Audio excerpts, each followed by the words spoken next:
Hi guys! Ito yung aking mga succulents. Ganito yung itsura nila guys. 1 month and 1 week ko silang naiwan dito sa aming bahay. Nakabalik na kasi kami guys. And ayan, pero every week binibisita ko sila para diligan, linisan. Ayan sila guys. Ayan. Ito yung aking cheesecake. Yan yung aking cheesecake na isa. Dalawa yung cheesecake Lovely Rose. Ayan, ito yung isa kong cheesecake. Ayan, yung nasa green na pot. Ayan.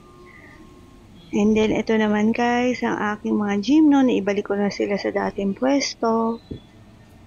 Ayan sila guys. Yan yung neon ko. Medyo parang sunburn ata yun. Ito yung mga huli kong na-mine kay Ma'am Lot. Lot's Cactus Garden. Yan.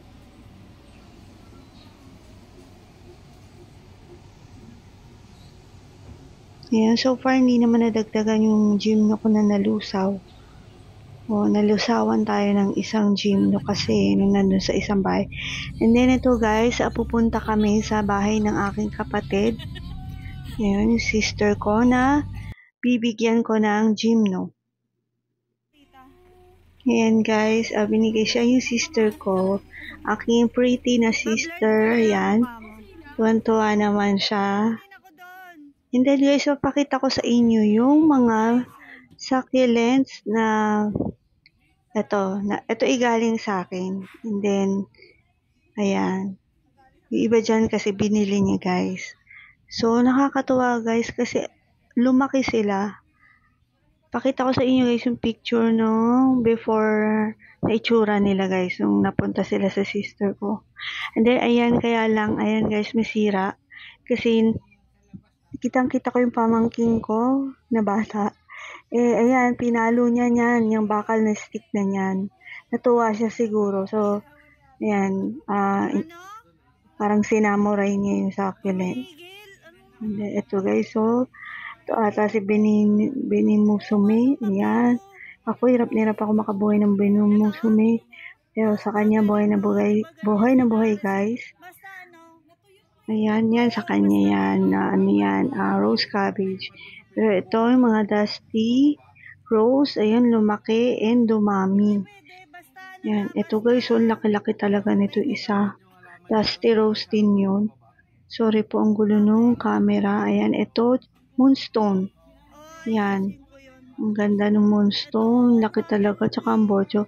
Alam nyo ba guys, akala na sister ko pinababayaan niya yan.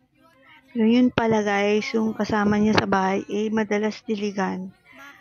Pero guys, diba, buhay. Ito yung kanya strawberry ice. Buhay na buhay. Ako, hindi ako makabuhay niyan. Ayan guys, so.